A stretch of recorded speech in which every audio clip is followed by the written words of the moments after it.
The creepiest of all the Appalachian legends that I have heard is by far the legend of the Stick Man, or Stick Indians as they're often referred to.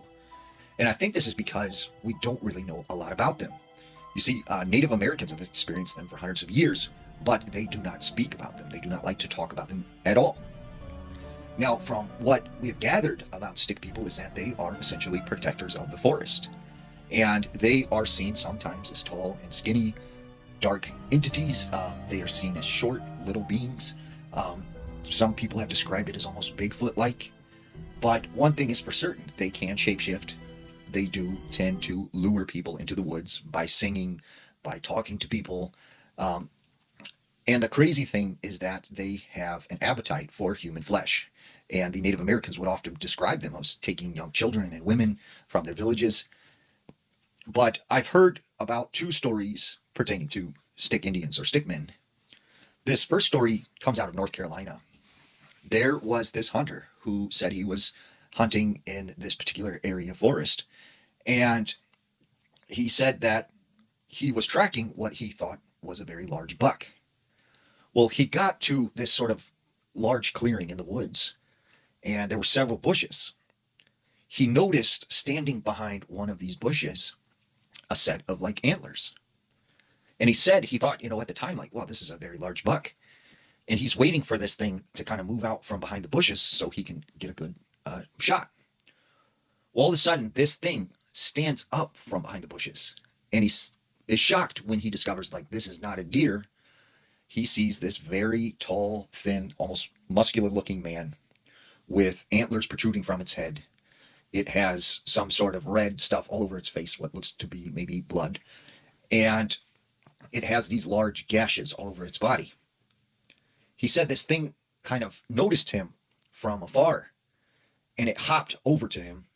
It crouched down, and he said it turned its head, looked straight at him, and said, "Can you help me? Can you help me?" Except, he said, when it said that, it wasn't like a man's voice or a deep voice like he had expected. It was the sound of a little girl's voice. So he said instantly he fired upon this thing, and this thing let off just this horrible scream, and it took off like running through the woods. He fired at it again, and fired at it again, and no matter how many times he had fired at it, like, it just did not face this thing. It was kind of just running around the woods. So as this thing is taking off in the opposite direction, his truck like isn't too far. So he runs as fast as he can. He gets in his truck, and he said as he was leaving, he could hear what sounded like of someone singing, like if they were screaming a song. And he said like he never went back to that spot again. The second Stickman story that I heard, which took place in West Virginia, there was this woman who said she grew up in like a family of 8, and she like had a very poor family who lived in this poor rural area of West Virginia. And because they were so poor, they had to feed themselves a lot of times with a garden that they had. Well, she said one day she was helping her father, and they had picked all of these veggies from the garden. As they're pushing the wheelbarrow around their house, they noticed their neighbor, who was this old lady with gray hair and wrinkly skin. She had whites in her eyes because she had cataracts, and everyone in the neighborhood said she was some kind of witch. She practiced like black magic. And she said to her father, "Why don't you give me some of your vegetables?" And he said, "No, this is for our family. Like, I can't give you anything." And he said, well, the lady said to him, "You will regret this," and then just kind of laughed and walked inside the house.